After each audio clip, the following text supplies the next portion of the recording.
Así de que quiero compartirle en este tiempo que me queda el mensaje, el enemigo invisible. Dígale a la persona que está a su lado, el enemigo invisible. Ok. Al principio de esta pandemia se hablaba mucho de que estábamos entrando a una guerra y que el enemigo era invisible, ¿verdad? ¿Se recuerdan? Que era un enemigo invisible. ¿Por qué? En primer lugar, porque se trata de un virus, algo que no podemos ver. También invisible porque no se puede detener.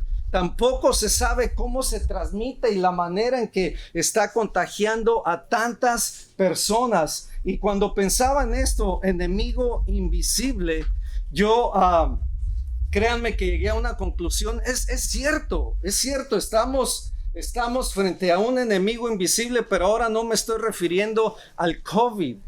Ahora quiero hablar específicamente al enemigo de nuestras almas, a Satanás, al diablo. Yo creo que no se menciona mucho del diablo en estos momentos, algunos lo hacen, pero ¿sabe qué? El apóstol Pablo nos dice claramente que no debemos ignorar sus maquinaciones. O sea, es cierto, no debemos de ponerle mucha importancia, sobreexaltarlo y decir que él está haciendo todas estas cosas. No, claro que no le vamos a exaltar, porque sabemos que el único que tiene que ser exaltado es nuestro Señor y Salvador Jesucristo, que el único que reina, que está en control, es el Señor. Pero sí, el apóstol Pablo nos exhorta, nos avisa y dice: no ignoremos sus maquinaciones, no ignoremos la forma de él operar. Y créanme que él es oportunista. Él solamente está buscando formas, maneras de poder afectar su vida, de poder afectar su familia. En 2 de Corintios 2:11 dice: para que Satanás no gane ventaja alguna. Es importante que entendamos que él, de una forma u otra, se está también aprovechando. Muchas personas están aprovechando de esta pandemia para tomar ventaja, pero si hay alguien que está queriendo tomar ventaja en todo esto, es el enemigo. La palabra de Dios dice: para que no tome ninguna ventaja sobre nosotros. ¿Sobre quién? Sobre su iglesia, sobre el cuerpo de Cristo. Dice: pues no ignoramos sus maquinaciones. Esta palabra maquinaciones quiere decir trampas, formas de hacer, formas de trabajar, maneras de hacer las cosas. Esto sí, no podemos ignorarlo. Amén. Y si bien no podemos achacarle todos los problemas que hay en el mundo, incluso en una ocasión escuché una anécdota que salió un ujier al estacionamiento mientras estaba el servicio, y estaba una persona ya cubierta así de negro, y le pregunta: oye, ¿quién eres? Dice: soy el diablo. Pero ¿por qué haces? ¿Y qué estás haciendo aquí? Pues que no te das cuenta, estoy llorando. Pero ¿por qué estás llorando? Dice: no, es que allá adentro me están echando la culpa de todo. O sea, es cierto, no podemos echarle la culpa de todo lo que está pasando, porque también nosotros, los seres humanos, somos responsables. Dios nos ha hecho responsables de las cosas que suceden y cómo nosotros las enfrentamos. También sabemos que hay un Dios que está en control, que está en su trono, que está reinando. Pero el Señor Jesucristo dijo que el enemigo había venido solamente para hurtar, matar y destruir. Y nosotros lo vemos desde el comienzo de la historia de la humanidad. Satanás, la serpiente, fue la que tentó ¿a quién? A Eva y Adán. Después vemos que el que trajo todo ese desastre de calamidad sobre la vida de Job fue ¿quién? Satanás, dice la palabra de Dios. También Satanás incitó en una ocasión al rey David para hacer un censo. La palabra de Dios dice que Satanás incitó a David para hacer un censo en Israel. Fue Satanás el que, cuando Jesús fue llevado al desierto, dice la palabra de Dios bien claro, que fue tentado por Satanás, que Satanás vino y lo tentó. Fue Judas tentado, motivado por Satanás. Claramente dice la palabra de Dios que entró Satanás en la vida de Judas. Esto es lo que nosotros no podemos ignorar, pasar por desapercibidos. Dice Primera de Pedro, capítulo 5, versículo 8. Sed sobrios y velad. Dile a la persona que está a tu lado, oye, sé sobrio y vela. Ok, en medio de todo lo que está pasando, no te desconectes, no te desvíes. Sé sobrio y vela. ¿Por qué dice? Porque vuestro adversario, y lo dice bien claramente, el diablo, vuestro adversario, el diablo, tu adversario, mi adversario. O sea, la idea detrás de todo esto es que el enemigo quiere destruir tu vida. ¿Lo quieras entender o no? Él quiere destruir tu vida. Y él va a usar las formas que sean y de la manera que sea, porque dice, vuestro adversario, el diablo, anda como león rugiente, buscando a quien devorar. O sea, no solamente es real, no solamente existe, pero busca personas, busca familias, busca matrimonios, busca diferentes maneras de entrar. Por eso el apóstol Pablo en Efesios capítulo 4 dice, no des lugar al diablo. También el apóstol Pablo dice eso. El apóstol Pablo menciona al diablo también. No le den lugar al diablo. Entonces, él puede entrar si encuentra lugar. Él puede entrar si encuentra puertas abiertas. Él puede entrar de diferentes maneras. ¿Para qué? Una vez más, Jesús mismo lo dijo, para hurtar, matar y destruir. Amén. Principalmente, situaciones como las que están sucediendo en el mundo son escenarios también para él, de una manera u otra, tomar ventaja, como dice la palabra, usar sus maquinaciones, usar sus trampas. Amén. Y esta mañana yo quiero de veras alertarles, no solamente alertarles del virus, que se sigan cuidando, pero alertarles que todavía hay un enemigo, que está vivo y que quiere acabar con nuestras vidas. Mire, Efesios capítulo 6, versículo 11, lo conocemos muy bien. Dice la palabra de Dios, el apóstol Pablo una vez más hablando, vestidos de toda la armadura de Dios para que podáis estar firmes contra las acechanzas del diablo, lo dice. Para que puedas estar firmes, ¿cuándo? Contra las acechanzas, una vez más, contra las trampas, contra las maneras que él opera en el ambiente espiritual. Versículo 12 dice, porque no tenemos lucha contra sangre y carne. Mira, si tú sabías que la lucha era con tu suegra, que era con tu suegro, que era con tu nuera y con tu esposo, no, yo quiero decirte que detrás de eso hay fuerzas que de una manera u otra quieren también desestabilizar tu vida, tu persona, tu estado emocional. Sí, hay que aprender a identificar si son cosas que yo estoy permitiendo o son cosas que también, repito, el enemigo se está aprovechando, porque nuestra lucha no es contra sangre y carne, sino contra, dice, principados, contra potestades, contra los gobernadores de las tinieblas de este siglo, no del pasado, no del futuro, de este tiempo. Contra gobernadores y potestades de este tiempo, dice, contra huestes espirituales de maldad en las regiones celestes. Me llama la atención que dice contra huestes espirituales de maldad en las regiones celestes, o sea, en los aires, enemigo invisible. No lo vemos, pero existe, pero está y toma ventaja de muchas situaciones.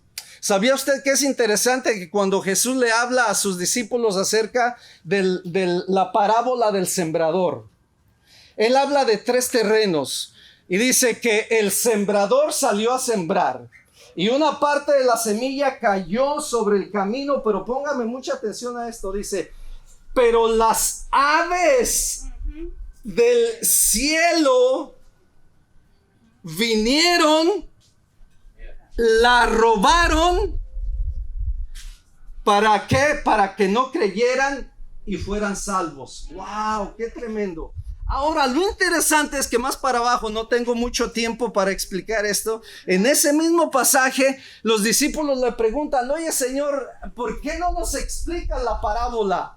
Y entonces ellos dicen: ay, mis queridos, una vez más también a ustedes tengo que explicarles esto. Bueno, les dice: la parábola es esta. El sembrador es Dios. La semilla es su palabra.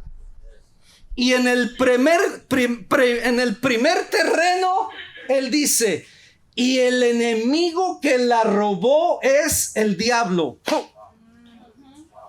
Wow, qué tremendo. El enemigo que la robó es el diablo. O sea, en la primera fase no nos lo explica. Dice que fueron las aves del cielo que vinieron y la comieron.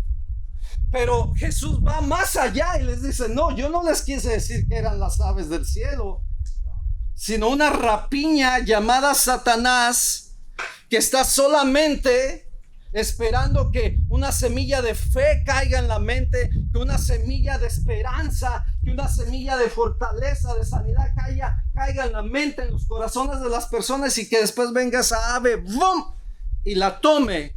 ¿Para qué? Para que no produzca el fin por lo cual esa palabra fue sembrada en su corazón.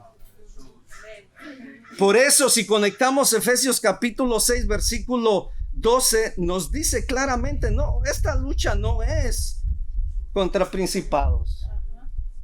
O sea, de veras, yo digo, no es contra Garcetti, no es contra Newsom. A veces pensamos que es el gobernador, a veces pensamos que es el presidente, a veces pensamos, sí, ellos están en autoridad, pero detrás de todo eso hay fuerzas espirituales, como le están en tu vida espiritual y en tu familia. O sea, entendamos bien esto. Y el versículo 3 dice: por tanto, entonces, entendiendo que hay una batalla que estamos peleando, que es espiritual, que es invisible, pero es real, tomen toda la armadura de Dios para que puedan resistir en el día malo. O sea, y habla una vez más, un día, y ese día es malo. O sea, Satanás no va a operar de pronto, ¿verdad?, en las cosas cuando está bien. Y sí, él es oportunista, él va a entrar, pero él se aprovecha de las circunstancias, de los días malos, de los momentos malos, que te corrieron del trabajo, que te cayó la depre, que tuviste un problema familiar, que tuviste un problema con la pareja. En ese día malo, en ese momento malo, él viene y entra. Porque dice la palabra: para que ustedes puedan estar firmes en el día malo, y habiendo acabado todo, estar firmes. O sea, que ya de antemano nos está diciendo: esto va a acabar. Amén. Dígale a la persona que está a su lado: esto va a acabar, esto va a acabar. Y al acabar vamos a estar todavía firmes. Pero dice: oigan, pero ciñan sus lomos con la verdad, vístanse con la coraza de justicia, calcen los pies del apresto del evangelio, etcétera, etcétera. Sobre todo, y aquí es donde quiero enfatizar un poco más, porque al final vamos a concluir con estos versículos. Sobre todo, tomen el escudo de la fe. Después tomen el yelmo de la salvación y la espada del Espíritu. Pero el versículo 18 dice: orando en todo tiempo con toda oración, súplica en el Espíritu. Y segunda de Corintios capítulo 10 versículo 3 nos da una revelación más de lo que estamos hablando. Dice: aunque andamos en la carne, aunque vivimos en cuerpos humanos, nuestra batalla, y aunque militamos o vivimos, caminamos según la carne, dice, no andamos conforme a ella, porque las armas, entonces comienza a hablar armas de nuestra milicia, y la milicia es batalla, de nuestra lucha, no son carnales tampoco, sino poderosas en Dios para la destrucción de fortalezas. Una vez más, poderosas en Dios para destruir, ¿qué? Fortalezas.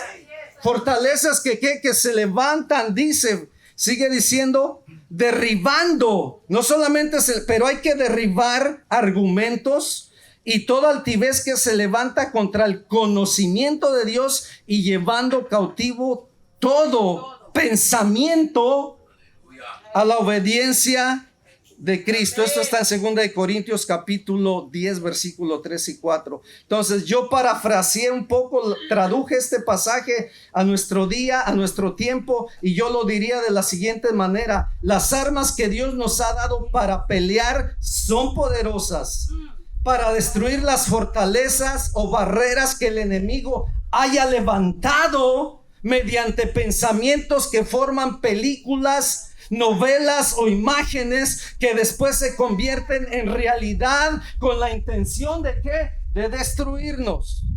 Tales pensamientos que se elevan más allá de los que Dios ha dicho en su palabra son los que debemos atrapar y encarcelar de tal manera. Esta sería la versión que los muchachos usan, Passion Translation, ¿verdad? Esta podría ser esa versión, ¿verdad? Son los que debemos atrapar y encarcelar de tal manera que ya no nos hagan ningún daño, sometiéndolos mediante el poder y autoridad de nuestro Señor Jesucristo.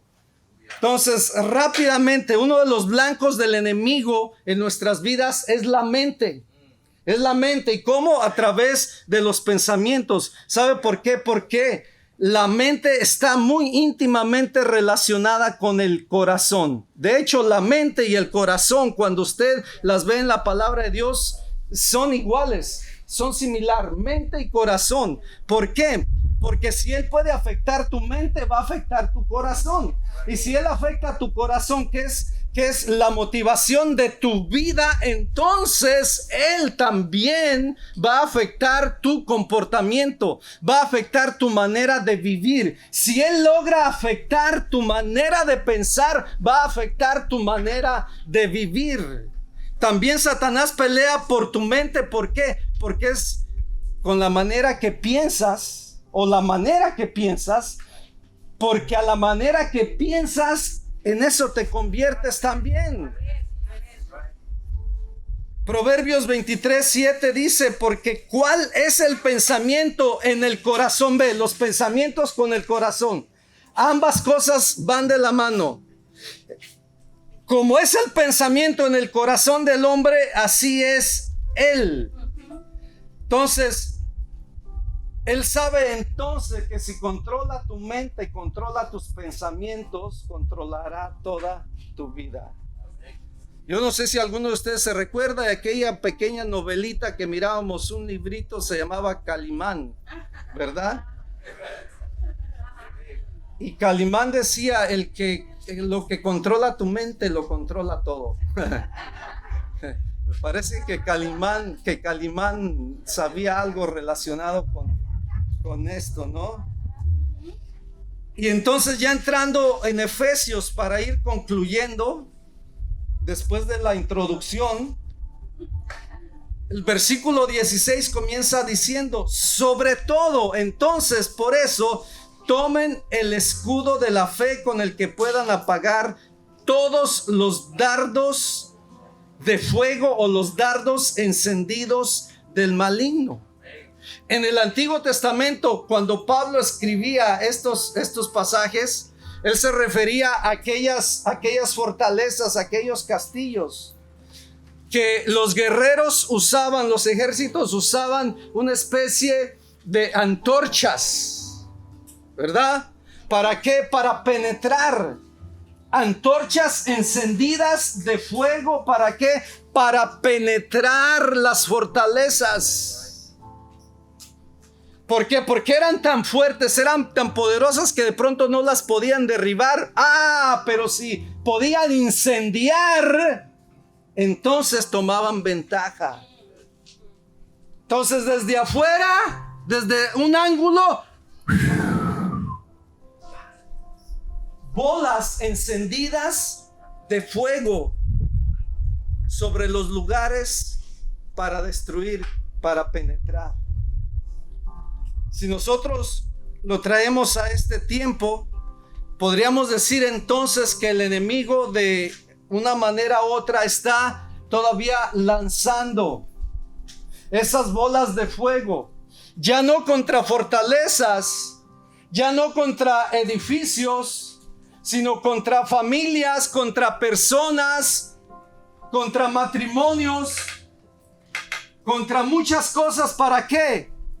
Para destruir, para derribar sobre tu mente, pero que tu mente es la que al final de cuentas termina determinando cómo te comportas el día de mañana, porque los pensamientos crean ideas, las ideas crean un carácter y ese carácter crea estilos de vida en nosotros. Alguien dijo, y siempre lo repito esto: nadie puede impedir que los pájaros vuelen sobre tu cabeza. Nadie. O sea, tu mente puede ser un aeropuerto, pero el que está en la torre todavía eres tú.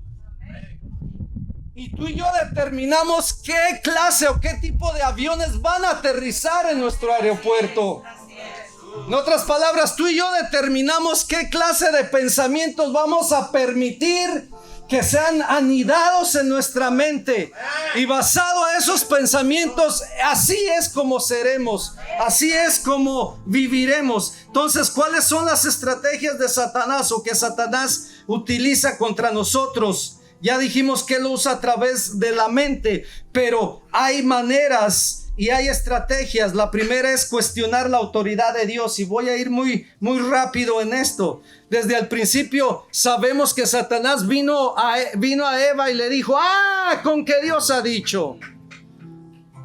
Usted se recuerda, y todavía usted le sigue diciendo: con que Dios ha dicho que te va a bendecir, con que Dios ha dicho que te va a sanar, con que Dios ha dicho que te va a restaurar, que va a hacer esto, que va a hacer lo otro. Entonces, una de las armas que él usa, cuestionar lo que Dios ha dicho en nuestras vidas. La siguiente, él usa nuestras emociones y entra a través de la depresión.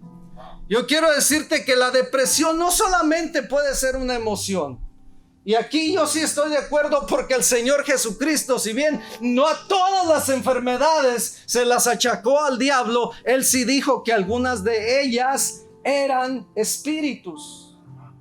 Yo creo que hay espíritus de depresión que de alguna manera u otra se aprovechan de las circunstancias, principalmente en momentos como estos. Recuerde que Satanás no opera solo. Él tiene un ejército de muchos demonios que van a tratar de robarle la paz, que van a tratar de robarle el ánimo. Y la depresión es esto, es un estado de ánimo triste, ansioso, persistente, sentimientos de desesperanza, pesimismo, culpa, desamparo, pérdida de interés de muchas cosas, de actividades, disminución de energía, fatiga, agotamiento, sensación de estar como que en cámara lenta, ¿verdad?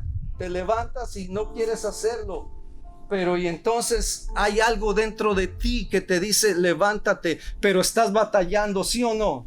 Usted se ha encontrado en esas batallas. Entonces esas batallas no son humanas. También él usa ¿qué? El desánimo. Dicen que una vez el enemigo tenía su yard sale. Sí, estaba vendiendo su yard. En ese entonces no había offer up, no había. Entonces, pero él tenía su yard sale y estaba sentadito vendiendo todas sus armas, porque ya los cristianos lo habían desarmado, dice. Ya los cristianos le encontraron la maña, le encontraron, saben cómo opera, y es tramposo. Pero había una de ellas que no la quería vender, y uno le decía: te doy $1,000,000. No te la vendo, no. Pero ¿y por qué todas las estás vendiendo menos esa? Dice: esa arma es la del desánimo. Esa es la que más utilizo en la vida, no solamente de creyentes, de personas, para limitarles en todo lo que ya Dios dijo que tenía para ellos. ¿Sí? Actitudes y emociones equivocadas. ¿Sí? Él provoca actitudes en otros para que tú te enojes. La palabra de Dios dice que Satanás entró en Judas. Y si entró en uno de sus 12, o sea, no es que él va a venir y se va a posesionar de ti, no. Él anda como león rugiente buscando a quien devorar, buscando formas de entrar, de penetrar, ¿sí? ¿A través de qué? Algunas emociones, envidia, celos, sospechas, falta de perdón, desconfianza, etcétera. Muchas otras cosas que se convierten en fortalezas del enemigo en tu vida para mantenerte limitado. La acusación y la condenación es la segunda arma más poderosa que el enemigo usa. Si él puede continuamente acusarte, condenarte por tu pasado, él lo va a estar siempre intentando. Pero alguien dijo por ahí que cuando el enemigo venga a recordarte tu pasado, recuérdale también su futuro. Amén. Y recuérdale en dónde estás parado y en dónde estás firme. Recuérdale quién eres tú, no por lo que hayas hecho, sino por el mérito de la sangre de nuestro Señor y de nuestro Salvador Jesucristo. Tú no eres justo por lo que hagas, es la sangre de Cristo la que te hace justo. Todos nosotros somos pecadores, pero hay alguien que ya pagó el precio por los pasados, por los presentes y por los futuros. El único que puede venir para engañarte, para mentirte, robarte la paz, condenarte, acusarte, es el enemigo. De hecho, Apocalipsis 12:10 dice que él es el acusador de nuestros hermanos. O sea, continuamente está acusando. El esposo con la esposa, el empleado con el esto y el otro, y aún en nosotros mismos, repito, de situaciones. Ahora, ¿cuáles son las armas entonces que Dios nos ha dado para vencer? Y así voy ya rapidito, 5 minutos más. ¿Qué horas son? Híjole, claro. Vamos a terminar a buen tiempo. ¿Ya tienen calorcito? No, apenas estoy entrando yo en calor.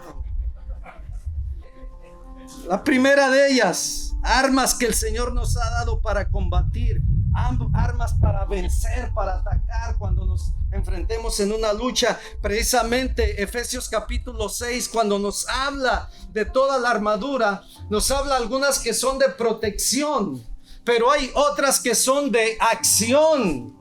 Entonces, cuando el enemigo ataca, tú te proteges, pero contraatacas también, porque lo que él quiere es reducirte a nada, limitarte. Lo que él quiere es estancarte, robarte todo lo que Dios tiene para tu vida. Pero entonces el primero es la fe. Diga juntamente conmigo: la fe.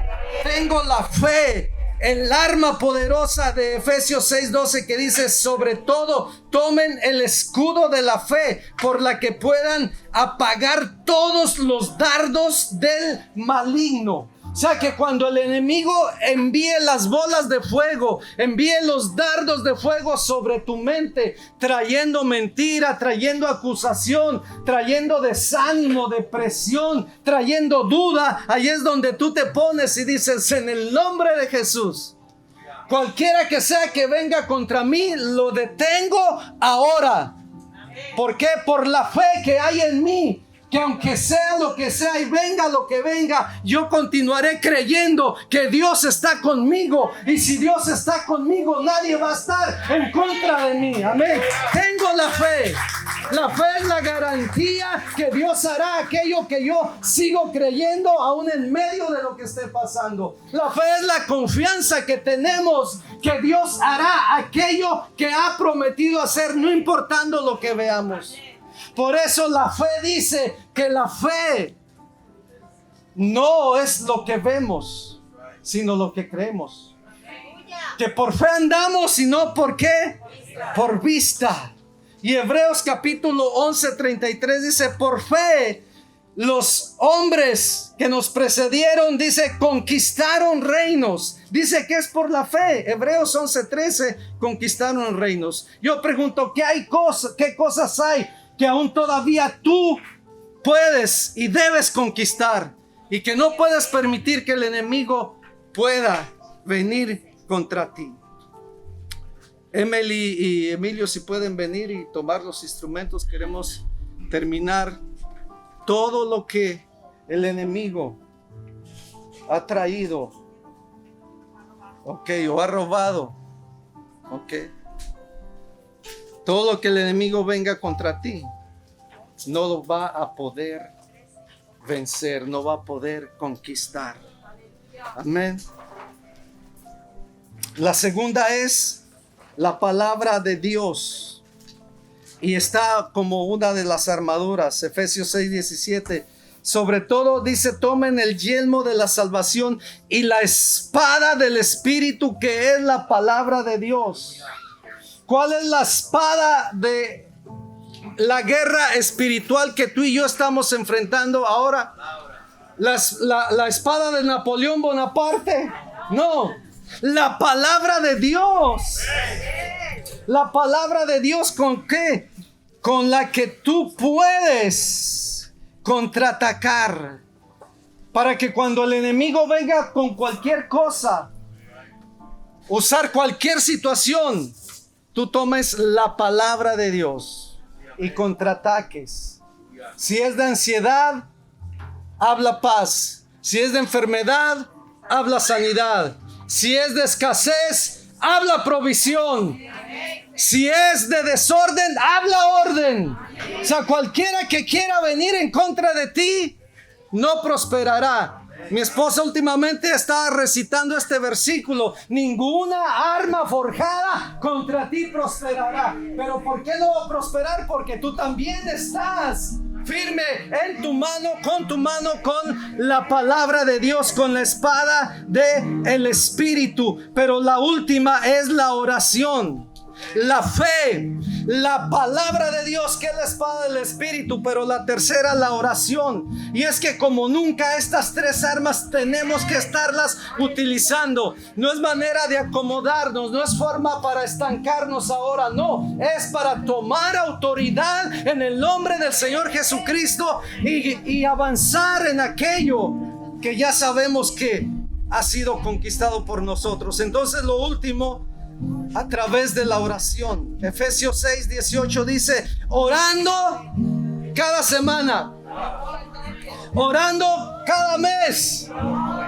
orando en todo tiempo, con toda oración y súplica en el Espíritu, y velando en ello, perseverando. No es que ya hoy oré y ya mañana me olvido. No, hoy oré, mañana vuelvo a orar. Mañana oro y vuelvo a depender una vez más de la oración. ¿Cómo cree que a veces su pastor se sobrepone también a todas estas cosas? Porque el pastor no es súper espiritual. El pastor no es un extraterrestre. Su pastor no es una persona del otro mundo. Su pastor es una persona así tal y como usted. Igual, hecho del mismo material. También soy atacado, también tengo dudas, también tengo luchas. Pero ¿cómo me sobrepongo? Continuamente tengo que ir a la oración. Continuamente tengo que estar hablando la palabra, que es el escudo de la fe. Continuamente tengo que estar haciendo. Yo no puedo estar esperando que las bendiciones y que todo lo que Dios va a hacer sobre mi vida y mi familia vengan así solamente por venir. No, hay algo que tenemos que hacer. Necesitamos activarlo. En el nombre de Jesús, póngase de pie. Póngase de pie. Y quiero terminar con este versículo, Marcos 11, 22, 27. El Señor Jesús les dijo: tengan fe en Dios, pero la fe no será suficiente, porque entonces tienen que decirle a este monte. Ahí es donde va la oración, la confesión: quítate y échate al mar, y no dudes en tu corazón, sino que creyeras que será hecho lo que digas, será hecho. Que creyeras que será hecho lo que digas, será hecho. Por lo consiguiente te digo que todo lo que pidas creyendo en oración, lo recibirás. Aquí hay una promesa de parte de Dios que sigue vigente después de más de 2000 años. Y todo lo que pidieres en el nombre de nuestro Señor Jesucristo lo vas a recibir. Es muy probable que no lo recibas hoy, posiblemente no será mañana, pero de algo sí te puedo asegurar en esta mañana: es que todo lo que pidas, creyendo en oración, pidiendo, lo recibirás en el nombre de Jesús. Amén. Venga, muchachos, vamos a cantar.